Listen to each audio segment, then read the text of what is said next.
여로보암 2세는 이스라엘의 몇 왕들 가운데서 가장 성공한 왕이었고 번성의 시대를 이끌었습니다. 하지만 북쪽에서는 니느웨를 수도로 둔 아수르가 신흥 세력으로 힘을 키워가던 시기였죠. 때문에 북이스라엘 사람들에게 아수르는 참으로 위협적인 그런 존재였습니다. 니느웨는 아수르의 수도였기 때문에 원수들이 살고 있는 도성이었죠. 그런데 요나서 1장에서 하나님은 그런 나라에게 가서 복음을 전하라고 하십니다. 우리가 성경을 볼 때는 그다지 고민을 하지 않고 보는 경우가 많죠. 대부분 아마 이렇게 생각할 것입니다. 요나가 잘못했구만. 가서 복음을 전하라고 하면 전해야지.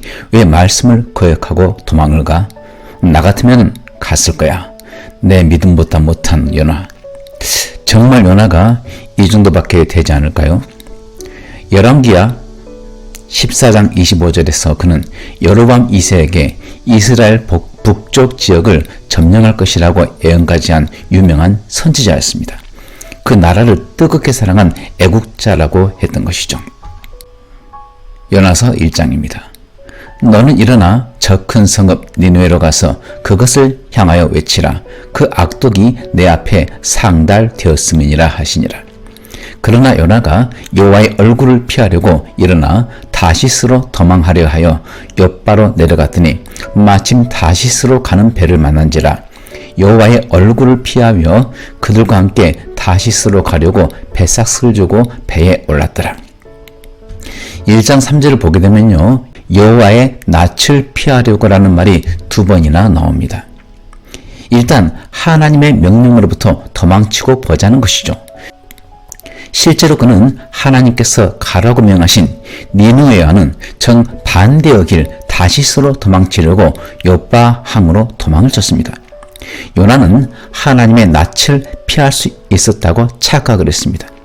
이스라엘 땅을 떠나게 되면 하나님의 낯을 피할 수 있을 것이라고 착각했던 것이죠. 요나서를 살펴보면 내려간다, 이 표현이 여러 차례 의도적으로 묘사가 되어 있습니다. 3절에 하나님을 피해서 욥바로 내려갔다라고 되어 있습니다. 또 3절에 배를 타려고 내려갔다라고 되어 있죠. 우리 성경 번역에 배에 올랐다고 했지만은 킹 제임스 성경에는 내려갔다는 뜻의 went down 이런 동사를 쓰고 있습니다. 1장 5절입니다. 또 사공들이 두려워하며 각각 자기의 신을 부르고 또 배를 가볍게 하려고 그 가운데 물건들을 바다에 던지니라. 그러나 요나는 배 밑층에 내려가서 누워 깊이 잠이 든지라. 요나는 배 밑층까지 내려갔습니다. 요나는 하나님께 등을 돌리는 순간부터 끝없는 하강의 길을 걸었습니다. 욥바로 내려갔고 도망치는 배로 내려갔으며 배 밑으로 물고기 뱃속으로 계속해서 내리막길을 걸었습니다. 우리 신앙의 길도 마찬가지입니다. 하나님의 뜻에 불순종하고 반대의 길을 가게 될 때 자신이 보기에는 옳은 길인 것 같고 평탄한 길인 것 같으나 영적으로는 계속해서 내려가는 그런 타락의 길인 것입니다. 하나님의 말씀에 요나는 지금 강하게 불복을 하고 있습니다. 하나님 무슨 말입니까? 하나님 아닙니다. 이 도시는 반드시 멸망을 당해야 됩니다. 홍수로 이 성을 침몰시키시든지 지진으로 이 성을 뒤엎든지 전염병으로 이 성 사람들이 다 죽든지요. 요나는 죄를 지었으면 반드시 죄에 대한 대가를 받아야 된다고 생각하는 인간보 그런 생각을 가지고 있었죠. 실제로 이 아수르라는 나라는 아주 잔인한 그런 사람들이었습니다. 어떤 도시와 나라를 점령하게 되면 그곳에 해골이 산처럼 쌓였다고 합니다. 아주 잔인하게 사람을 살려고 그랬죠. 그리고 포로를 데리고 오면 피부를 벗겨가지고 죽이기도 하고 갈비뼈를 떼내어서 죽이기도 하고 두 눈을 뽑아서 죽이기도 했습니다. 지금 요나는 이런 잔인한 죄를 지은 니느웨 아시리아는 반드시 멸망해야 된다고 생각하는 것입니다. 그런데 하나님은 이런 원수의 나라를 살리려고 하십니다. 때문에 불순종한 요나는 하나님을 피해 다시스로 가는 배를 타고 가다가 풍랑을 만나고 결국 물고기 속에 들어가서 3일 만에 나와 니느웨를 가게 되는 것이죠. 니느웨는 워낙 큰 성읍이기 때문에 걸어서 3일이나 걸리는 그런 큰 성읍인데 요나는 달랑 하루만 다니면서 외치고 있습니다. 아무도 내 말을 듣지 말라. 죄에서 돌이키지 말라. 그냥 이대로 죄짓고 그 죄로 인해서 멸망을 당해라. 니네들은 멸망당해도 싸다. 여러분 어떻습니까? 겉으로야 말 못하지만 1%라도 여러분에게 좋지 않은 영향력을 가진 사람을 향해서 이런 마음을 갖지 않았습니까? 니네 사람들은 요나의 외침을 듣고 왕에서 시작해서 모든 백성과 동물들까지도 금식을 선포하고 굵은 베옷을 입고 회개했는데 심지어 모든 동물들에게 베옷을 입혔습니다. 이런 사람들을 하나님께서 어떻게 멸망시킬 수가 있겠습니까? 요나는 하나님의 반응이 궁금했습니다. 그런데 역시나 하나님은 그들을 향한 진노를 내리지 않으셨죠. 이것을 본 요나는 매우 싫어하고 하나님을 향해서 화를 내는 것입니다. 요나가 매우 싫어하고 성내며 여호와께 기도하여 이르되 여호와여 내가 고국에 있을 때 이러하겠다라고 말씀하지 아니하였습니까?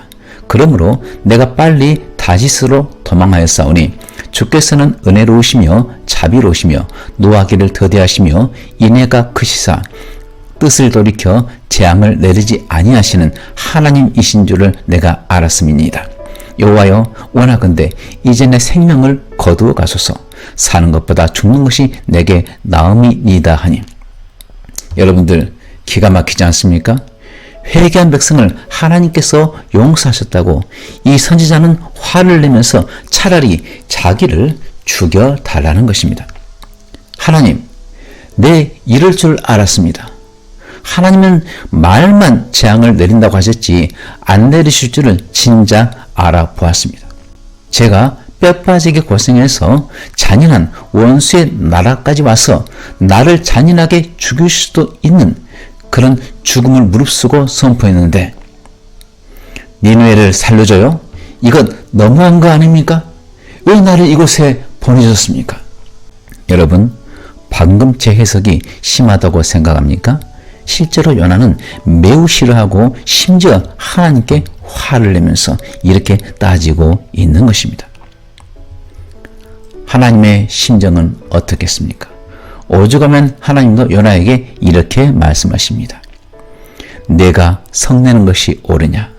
내가 이 영혼들이 너무도 귀하고 불쌍해서 차마 멸망시키지 못하고 살려주려고 하는데 이들에게 다시 기회를 주려고 하는데 그런 나에게 내가 화를 내고 차라리 죽고 싶다고 하면 나는 어떻게 하니?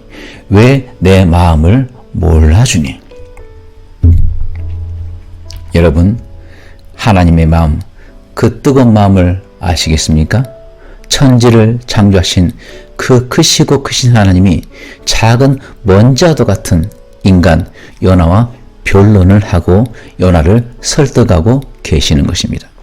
하지만 이름에도 불구하고 요나의 굳은 결심에는 변화가 없습니다. 하나님이 멸망시키지 않겠다고 이미 결정하셨음에도 요나는 니느웨 동편에 초막을 짓고 성읍이 멸망되기를 바라며 앉아 있습니다. 며칠 동안입니까? 하루가 아닙니다. 이틀도 아닙니다. 40일 후에 멸망한다고 했으니까 20일 아니 30일 이상을 지켜보았을 것입니다. 모든 활동을 포기하고 오로지 니느웨의 멸망을 소망 삼고 한 달 이상을 기다리고 있는 것입니다. 요나가 앉아있는 동편 높은 곳의 초막은 바로 요나의 심판의 자리였습니다. 하나님의 뜻과는 관계없이 자신의 뜻을 따라서 판단을 하고 심판을 하는 그런 자리였던 것입니다. 여러분은 살면서 어떤 자리에 앉아 있습니까? 나는 반드시 옳고 너는 틀렸다는 오만한 자리에 앉아 있지 않습니까? 나는 언제나 의롭고 너는 틀렸다는 교만한 삶의 자리에 앉아 있지 않습니까? 내가 옳고 너는 틀렸기 때문에 너만 변하면 된다라는 착각의 자리에 앉아서 자신은 변하기를 거부하고 있지 않습니까? 니누에는 좌우를 분별하지 못하는 사람이 12만 명입니다. 어린 아이만 해도 12만 명이죠. 그 많은 이방인들의 영혼을 구원하고자 하는 사랑의 마음을 요나는 몰랐던 것입니다. 용서는 해도 되고 안 해도 되는 편한 선택 사항이 아닌 필수 사항입니다. 내게 잘못한 형제를 용서하지 않으면 하나님께서도 이와 똑같이 용서하지 않으신다라고 말씀하셨습니다.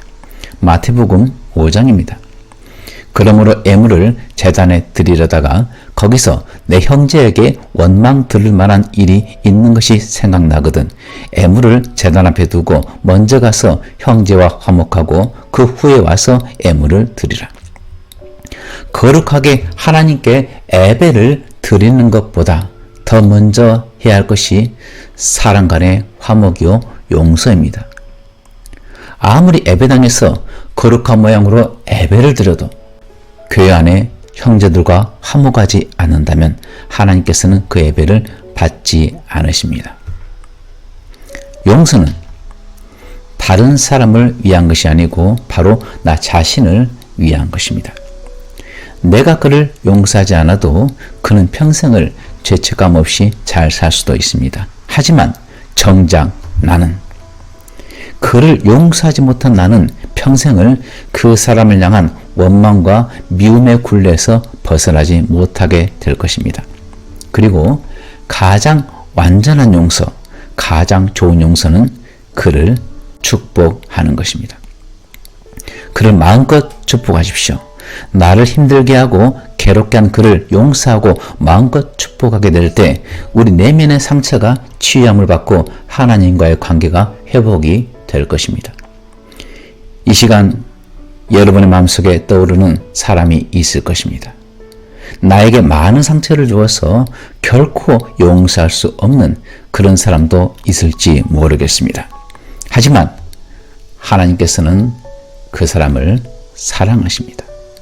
그를 살리기 위해서 아들이신 예수께서 십자가에서 피를 흘리고 죽으셨습니다.